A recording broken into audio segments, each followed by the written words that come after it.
berperang. Sampai urusan air, karena di sana itu susah mendapatkan air, itu bisa berperang. Dan oleh karena itulah makanya bangsa Arab ini meskipun sukunya sama, bahasanya sama, agamanya bisa dibilang sama, susah sekali untuk bersatu. Makanya kemudian negara Arab yang hari ini terbentuk, perintil-perintil itu berdasarkan kabilah-kabilah itu sebenarnya dibagi-bagikan oleh negara-negara kolonial, oleh Inggris dan Prancis, termasuk Israel dan Palestina. Ini dibagi-bagi dalam perjanjian Sykes-Picot dan juga dari deklarasi Arthur Balfour namanya. Kenapa kok bisa dibagi-bagi oleh negara-negara kolonial? Karena mereka tahu orang Arab itu susah untuk bersatu. Sehingga negara kolonial ini betul-betul ingin memecah belah bangsa Arab ini, yang nanti koktail efek ekornya akan melenting ke susah bersatuan terhadap umat Islam. Ini sudah terjadi sejak zaman kolonial. Makanya orang-orang kolonial paham bahwa kalau orang Islam ini diajarin politik, diberi beban dengan tujuan politik, nanti mereka akan saling penggal sesama orang Islam. Dan mereka tahu yang menjayakan umat Islam itu adalah ilmu pengetahuan. Kita langsung aja di sini. Saya sering kali mengatakan ini di berbagai forum, bahwa seluruh peradaban keilmuan manusia hari ini dimulai dari kebangkitan peradaban keilmuan Islam. Suka tidak suka, diakui atau tidak diakui, memang begitu fakta sejarahnya. Ada Jabir ibnu Hayyan, ada Al-Kindi, ada Al-Farabi, ada Abu Bakar Ahmad Ad-Dinawari, ada Al-Khawarizmi, ada Imam Ghazali, ada Ibnu Rushd. Ini semua adalah ilmuwan-ilmuwan yang kemudian mempengaruhi peradaban manusia di dunia ini. Itu harus diakui. Jabir ibnu Hayyan, ini adik-adik, bapak yang mungkin menekuni ilmu kimia, ini adalah bapak kimia modern yang menemukan teori oksidasi dan fermentasi. Al-Kindi penemu musik, lalu disempurnakan oleh Al-Farabi dalam Al-Kitabul Musikal Kabir. Orang Eropa tidak mengenal musik. Orang Eropa itu mengenal musik setelah Al-Kitabul Musikal Kabir diterjemahkan ke dalam bahasa Latin, De Ortu Sintiarium, yang akhirnya Eropa melahirkan Johann Sebastian Bach, Wolfgang Amadeus Mozart, melahirkan Paganini, melahirkan Rachmaninov dan seterusnya. Lalu kemudian penyempurnaan ini nih kameranya. Ini ditulis pertama kali prototipe kamera itu dalam Kitabul Manadir, ditulis oleh Ibnu Haytham. Luar biasa, ini bukan orang Jerman yang menciptakan prototipenya, yang menciptakan itu adalah orang Islam. Belum kita bicara tentang Imam An-Nawawi yang merumuskan bagaimana menyelesaikan pandemi seperti Covid kemarin. Jurnal kesehatan pertama di dunia itu ditulis dalam dunia ilmu pengetahuan Islam, namanya Ahbari Moghulan. Orang Islam yang kemudian menemukan peradaban keilmuan ini, sehingga orang Eropa kemudian seolah-olah berilmu. Itu setelah mencuri berbagai literatur keilmuan di Arab. Setelah politik Islam runtuh, kemudian semua literatur itu dibawa ke Arab. Al-Khawarizmi, ini supaya adik-adik tahu ya, Al-Khawarizmi ini adalah yang menemukan angka 0 dalam matematika. Kalau kita itu tidak ada barokahnya Al-Khawarizmi, yang orang Persia ini, yang orang Iran ini, maka kita tidak akan menemukan bilangan 0 sampai hari ini. Dan kalau kita bicara tentang keilmuan-keilmuan yang lain, Ibnu Batutah, belum kita bicara tentang bagaimana perdebatan-perdebatan keilmuan dalam dunia filsafat, tahafud al-falasifah, tahafud at-tahafud, nanti akan mempengaruhi pemikiran filsafatnya Katolik, namanya Summa Theologica, tokohnya namanya Santo Thomas Aquinas, dan kemudian mempengaruhi keilmuan dan filsafatnya orang Protestan yang nanti akan diglorifikasi oleh Immanuel Kant. Ini semua dari Islam semua. Nah, dari sini Orang-orang barat tahu kalau orang Islam itu kembali kepada ilmu pengetahuan, maka mereka akan menguasai dunia. Tapi kalau mereka itu diberi mimpi politik, diberi mimpi kekuasaan atas nama agamanya, maka mereka akan saling penggal sesama orang Islam itu. Lalu muncul perpecahan Islam awal yang kemudian menjadikan Sunni dan Syiah. Inilah kemudian yang dikampanyekan oleh kolonial dan bangsa Zionis ini untuk terus diamplifikasi supaya apa? Supaya kita terpecah belah. Kita kan tahu perang Jamal, perang Siffin, perang Nahrawan, perang Hurrah, perang Zab. Ini adalah perang yang saling penggal sesama orang Islam. Kan kita harus memaklumi itu. Artinya gini, kalau soal politik, orang Islam saling penggal sesama orang Islam. Maka kemudian bangsa-bangsa kolonial, mari kita glorifikasikan, berikan mereka cita-cita politik, sehingga pada masa kolonial itulah muncul yang namanya Hizbut Tahrir dan Ikhwanul Muslimin. Ini adalah dua lembaga yang kemudian menjejalkan cita-cita negara-negara Islam ke negara seperti kita, sehingga kita kemudian menjadi teroris, sebagian dari kita atas nama agama.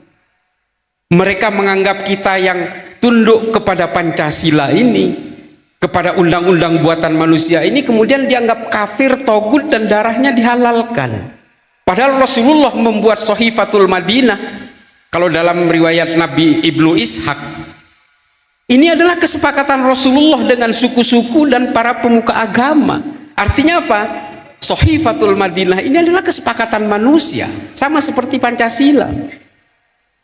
Nah, hal-hal yang seperti ini yang berusaha direndahkan oleh gerakan-gerakan semacam ini. Jadi orang-orang yang hari ini ingin menegakkan daulah khilafah, mereka yang bersuara kita harus kembali ke khilafah, ini sama saja dengan agen-agen kolonial dari bangsa Arab pada masanya yang hari ini berusaha dijejalkan kepada adik-adik kita di kampus. Itu juga yang kemudian kita terbelah juga ke dalam posisi perang kemarin, terutama orang-orang Wahabi, karena memang Wahabi ini adalah produk made by order yang dibuat untuk kepentingan kolonial di Arab Saudi. Supaya keluarga Ibnu Saud berkuasa, maka kemudian dia diorder.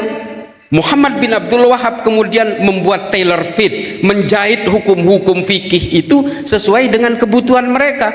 Untuk apa tujuannya? Melawan kepada kekaisaran Utsmani. Kalau Utsmani bermain musik di sini harus haram. Supaya apa? Supaya orang Arab Saudi melawan kepada Utsmani. Tujuannya apa? Supaya Saudi berada di bawah keluarga Ibnu Saud. Ada saingannya, namanya keluarga Ibnu Rashid dari Ha'il, yang hari ini berkuasa di Yordan. Terusir karena kalah. Sehingga hukum-hukum kalau di Utsmani maulidan, ya di Saudi harus diharamkan. Kalau di Utsmani itu tahlilan, ya di sini harus diharamkan. Kalau di Utsmani itu ziarah kubur, di sini ya harus diharamkan.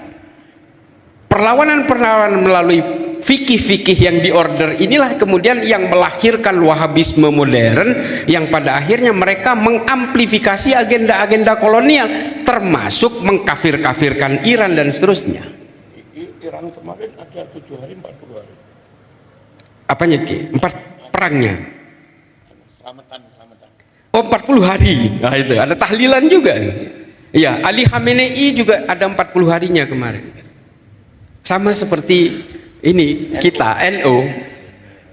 Makanya dulu Gus Dur bilang ini sebenarnya NU ini adalah Syiah kultural katanya. Tapi bagaimanapun Bapak Ibu sekalian, para masyayikh, mohon maaf kalau ada yang salah dari berbagai gambaran tadi. Kebetulan saya mempelajari tentang sejarah Islam mulai dari awal sampai ke era kolonial, termasuk juga sampai hari ini. Belajar di Zaituna Institute. Jadi berbagai bedah-bedah literatur itu kita lakukan komparasi dan kemudian keluar kesimpulan yang sama. Jadi intinya adalah umat Islam ini memang sengaja dijauhkan dari ilmu pengetahuan karena kekhawatiran mereka, kalau umat Islam menguasai ilmu pengetahuan, maka mereka akan menguasai dunia sama seperti yang terjadi di abad ke-10 dan abad 12. Tapi kita kan bisa melihat Iran Dan kita bisa membandingkan dengan Saudi hari ini. Saya bukan anti Saudi, kita haji juga ke Mekah dan Madinah, kita berziarah, kalau kita rindu kepada Rasulullah kita juga ke Masjid Nabawi. Tapi pada intinya adalah kalau kita bandingkan dengan Iran, bangsa Persia ini adalah bangsa yang melahirkan banyak sekali keilmuan. Yang saya sebut tadi hampir semuanya bangsa Persia kecuali Jabir ibnu Hayyan dan Al-Kindi. Selebihnya orang Persia. Kata-kata algoritma itu diambil dari nama Al-Khawarizmi dalam versi Inggris, algorithm. Jadi adik-adik harus tahu algoritma itu adalah metodologi hitungan kalkulus dalam dunia digital hari ini karena berdasarkan embrio-embrio keilmuan Al-Khawarizmi. Tentang tumbuhan, namanya Abu Bakar Ahmad Ad-Dinawari. Nama kitabnya An-Nabat. Kata nabati ini kemudian melekat ke dalam berbagai folklore botanikal. Ini mohon dikoreksi saya.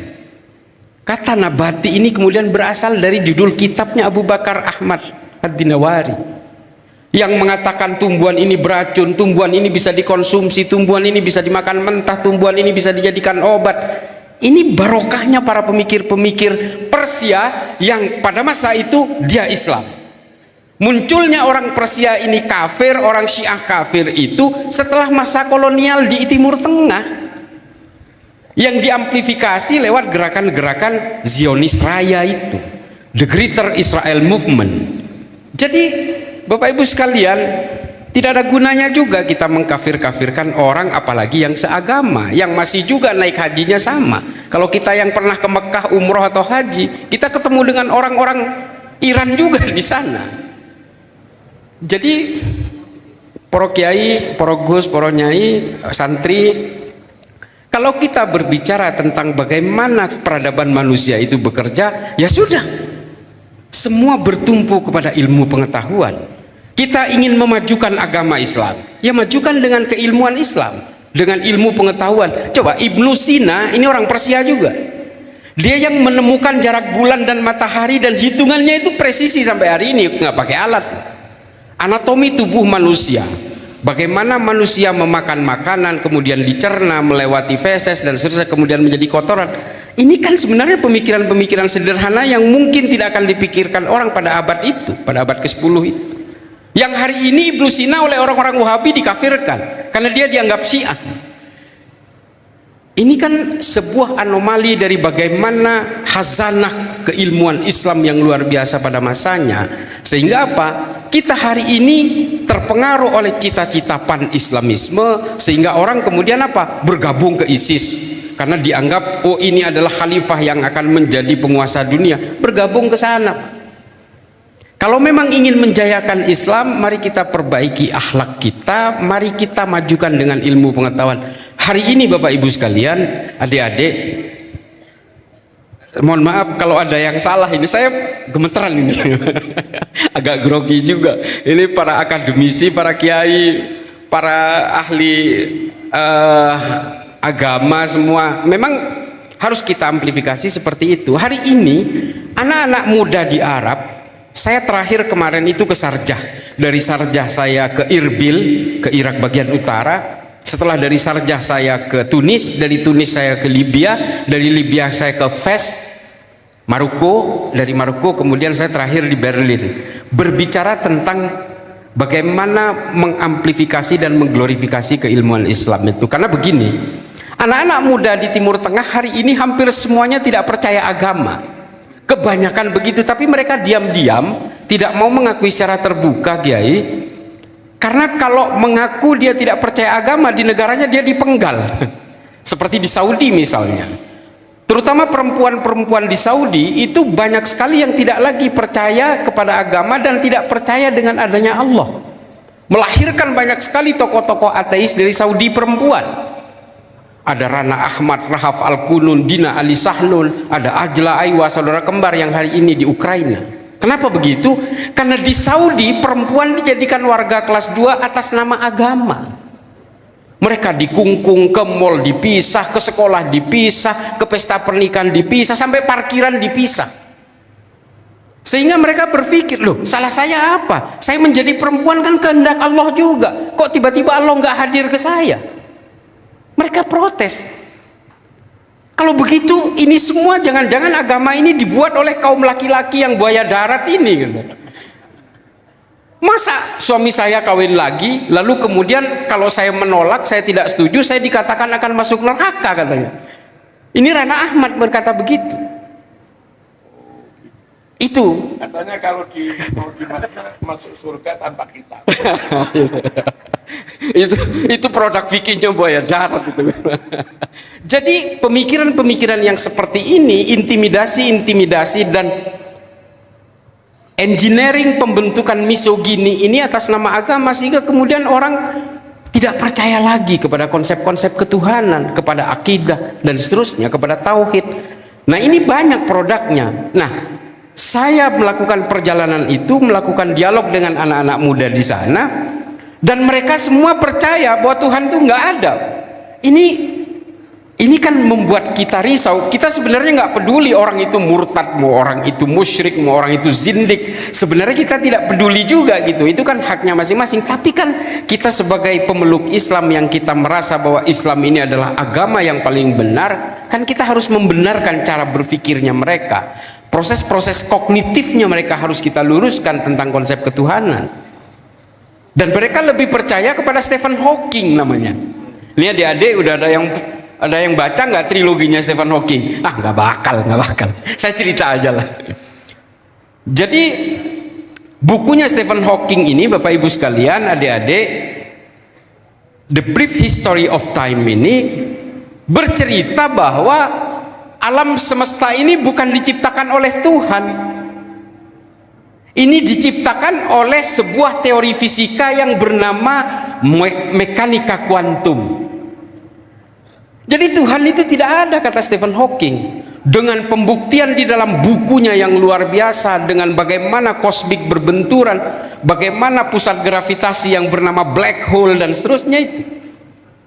Nah, ini kita hari ini mungkin karena belum baca ini, tapi adik-adik Gen Z, adik-adik yang hari ini masih dalam masa-masa pencarian seperti ini, kalau baca bukunya Stephen Hawking setengah bisa jadi akan murtad. Ini kan kekhawatiran kita. Bukunya Stephen Hawking itu membedah secara ilmu pengetahuan dan masuk akal bahwa mekanika kuantum itu adalah Tuhan, kata Stephen Hawking. Belum kita bicara tokoh ateis lain yang namanya Richard Dawkins. Richard Dawkins ini neurolog, ahli saraf dari Inggris. Dalam bukunya Angan-angan tentang Tuhan dikatakan bahwa Tuhan itu tidak ada. Tuhannya manusia itu adalah 2 miliar urat saraf yang ada di dalam tubuh manusia. Kalau urat saraf ini jumlahnya kurang ketika lahir, maka anak itu cacat. Kalau manusia dipenggal lehernya sampai putus, pasti dia mati, meskipun kata Tuhanmu bisa jadi hidup, kata Richard Dawkins. Kenapa? Leher ini adalah penghubung urat saraf dari otak ke sensor motorik. Jadi kalau sebagian dari leher ini dipenggal, mati dia. Jadi Tuhannya manusia itu urat saraf. Yang memberi kehidupan kepada manusia urat saraf. Yang memberi manusia itu menjadi normal dan tidak normal, jumlah urat saraf. Ada yang bisa ngelawan nggak? Kalau nggak pakai ilmu ya nggak bisa. Nanya yang membuat urat saraf. Pasti akan kita, ketika kita pertanyakan itu kepada Richard Dawkins, pasti karena dia bisa membuktikan bahwa urat saraf itu terbentuk secara proses biologi mikro dan proses biologi makro. Dia terbentuk dengan sendirinya. Dan itu dijawab Kiai di dalam buku itu. Dan semua itu adalah proses-proses natural yang terjadi secara biologis, mulai dari pembuahan dan seterusnya. Ya namanya juga orang udah nggak percaya kepada Allah kan gitu. Pasti dia sudah mempersiapkan semua, termasuk Stephen Hawking. Nah, Bapak Ibu sekalian, kalau kita tidak kembali kepada ilmu pengetahuan, kita tidak akan pernah bisa menjawab berbagai pemberontakan-pemberontakan seperti ini yang bisa mengateiskan generasi muda Islam di seluruh dunia hari ini. Tapi kan sebenarnya kita bisa. Contoh, dan ironis, saya temukan sebuah buku tafsir Al-Quran di Berlin. Di sebuah toko buku di pojokan Berlin, di pusat kotanya Berlin itu, saya datang ke toko buku itu, saya tanya, kamu punya buku Islam yang nggak pernah dibeli orang nggak? Ini cerita benar ini, saya nggak ngarang, karena saya mengalami sendiri. Lalu kemudian penjaga toko buku itu bilang, ada. Saya punya terjemahan bahasa Inggris. Saya baca di situ, ternyata At-Tahrir wa Tanwir. Penulisnya Syekh Muhammad Thohir bin Asyur. Terjemahan Al-Quran ada 7 volume. Saya baca di situ, ternyata ada jawaban untuk Stephen Hawking di sini yang diambil dari surat Al-Hud dan Al-Ankabut yang mengatakan bahwa terciptanya alam semesta ini karena ledakan besar akibat sambaran petir dan air. Ini kan mekanika kuantum. Cuma bedanya Stephen Hawking nggak percaya kepada Allah, Syekh Muhammad Thohir bin Asyur percaya kepada Allah. Ini yang disebut teori itu oleh Syekh Muhammad Thohir bin Asyur sebagai al-ittisal wal infisal, penyatuan dan kemudian pemecahan. Ini mekanika kuantum sekali, ini teori fisika sekali. Ada yang paham? Nggak ada, karena nggak mau baca. Nah, ini yang kemudian saya hantarkan kemana-mana, termasuk di Tunis kemarin, tempo hari, tentang konsep-konsep terciptanya alam semesta, termasuk urat saraf dan seterusnya. Ini cukup dengan berbekal dari proses tahlilinya Syekh Muhammad Thohir bin Asyur. Kita kering dengan ilmu pengetahuan karena apa? Yang kita impikan hari ini adalah kita harus mengislamkan seluruh orang Indonesia. Nggak bisa begitu. Kalau kita ingin membuat orang terkesan dengan agama kita, ya tunjukkan dengan akhlak dan ilmu pengetahuan. Yaitu adalah 2 konsep besar itu, akhlakul karimah dan rahmatan lil alamin. Nah, ini adalah peradaban manusia yang sudah betul-betul ditanamkan oleh Rasulullah kepada kita. Adik-adik sekalian, saya berharap kalian bisa mengambil intisari dari sini, maka kuncinya adalah membaca. Katanya ayat pertama yang turun Iqra. Baca aja nggak mau, malah nonton drakor itu. Saya sampai hari ini di mobil saya udah siap-siap ini. Saya mau berangkat ke Jawa Timur. Saya membeli 7 buku baru mau saya habiskan di perjalanan. Baru habis 2. Ada salah satu yang ditulis oleh Musannad, seorang Iran. Nanti saya dituduh Syiah lagi, enggak. Yang dia penulisnya 2 orang, satu orang Iran, yang satu namanya von Stock.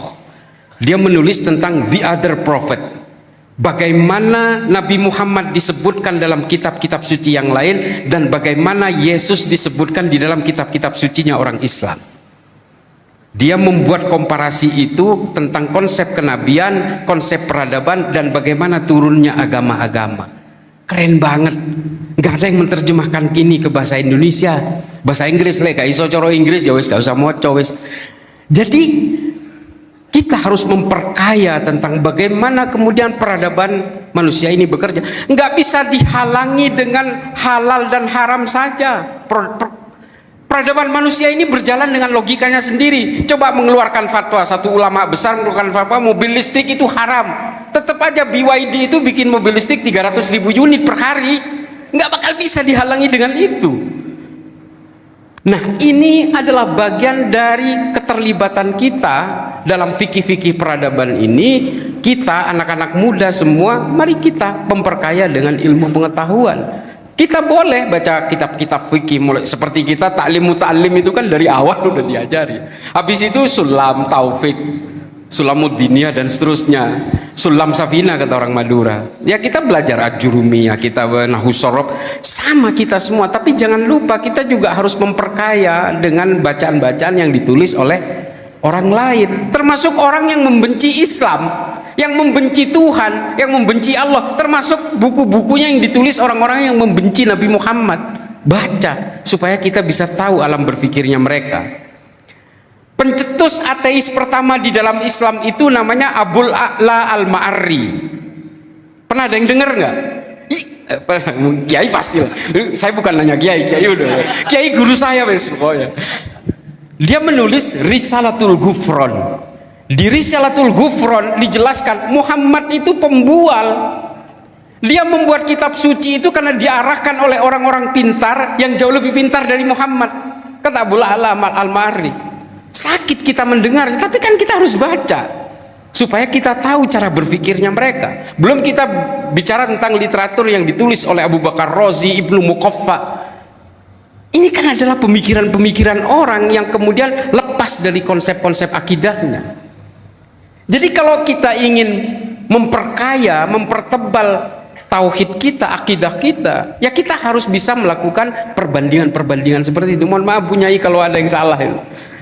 Tapi bagaimanapun ilmu pengetahuan itu sangat penting untuk mempertebal keimanan dan untuk memperkaya empati kemanusiaan. Saya terus terang mendukung Iran bukan karena dia Syiah, bukan karena dia itu imamah, bukan karena dia dianggap representasi gerakan Islam, bukan. Paling tidak dia melawan terhadap aksi-aksi perlawanan kemanusiaannya Israel terhadap Gaza.